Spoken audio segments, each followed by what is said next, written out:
Greetings to you this day. This is Michelle Strickland. I'm coming to you today with my daily theology lesson. It's my meditation. It's my daily meditation that I do. I record it and release it because maybe somebody else can get something out of it. Feel free to leave me any comments that you may have about the subject or the meditation because I'm just learning. Okay. For those of you who aren't familiar, since I started the channel, I'm going to be dealing with with the major religions, the Bible, the Quran, and I'll be dealing with a Buddhist text. The Buddhist text that I'll be coming out of is The Shape of Suffering, and it's now forgive me for not if I don't say the name correctly because I'm sure I'm not saying it correctly. Thanissaro Bhikkhu. So sorry for that. So anyway, I want you to choose God this day. You know, you don't have to be perfect. The bad guys, they sin. The good guys, we sin. We all sin. We all fall short. Choose hope. Choose love. Choose peace. Choose joy. Never give up on yourself. Never. Whatever you do, don't give up on yourself.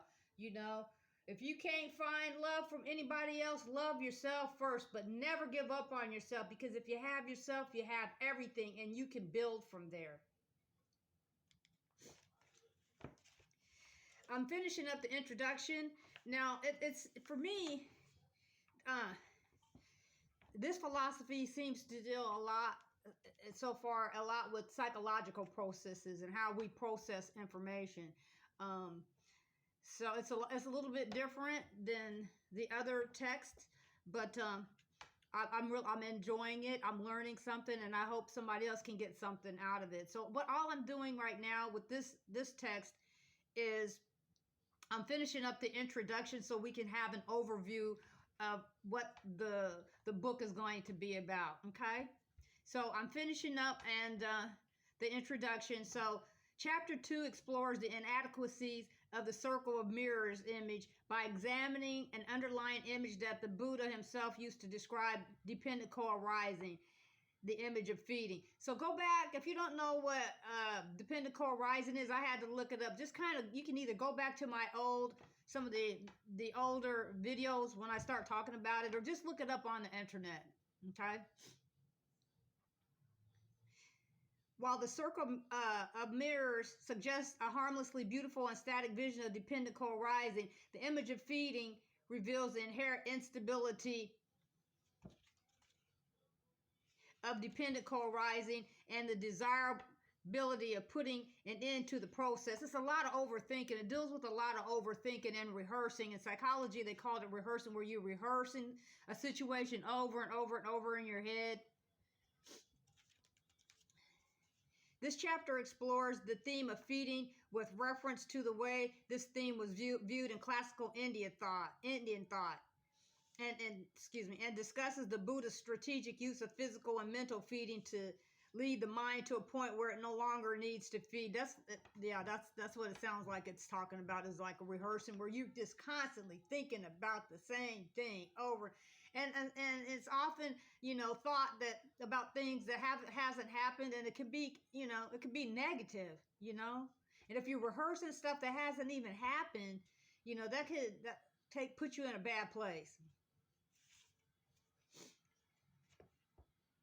In other words, the causal process as exemplified by feeding can be converted from the one that produces suffering to one that brings suffering to an end. So we have to reach a point sometimes where we just let it go, especially if it's not helping us, in our thinking.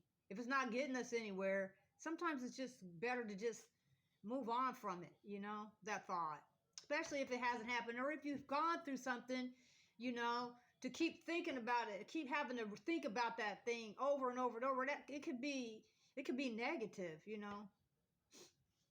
Chapter 3 explores the practical aspects of points made in chapters 1 and 2. On the one hand, it shows how specific practices in the Buddhist path are meant to bring knowledge to bear on specific factors of dependent co-arising. On the other, it shows how specific factors of dependent co-arising, particularly fabrication and name and form, can be shaped into tools for use in the path to end of suffering and stress. Once they have performed their function as tools, these factors can be contemplated so as to abandon any remaining passion for them. The upshot of this chapter is that a person aiming to put an end to suffering does not need to know all the ins and outs of dependent co-arising, because the practice can be completed by focusing on any one of its component factors. Once that one factor is understood, the understanding will spread to the other factors as well. Still, an appreciation of the complexity of dependent co-arising helps to explain why this is so. At the same time, a knowledge of its various factors gives a sense of full range from which a focal point can be chosen, and an understanding of the practices of Buddha recommended with regard to each focal point assists in gaining the practical benefit this knowledge is intended to give. Thus, this book, the material is presented as a collection of readings from the discourse of the Pali Canon. I want to get those. It looks like the Pali Canon. I want to invest in that series of books.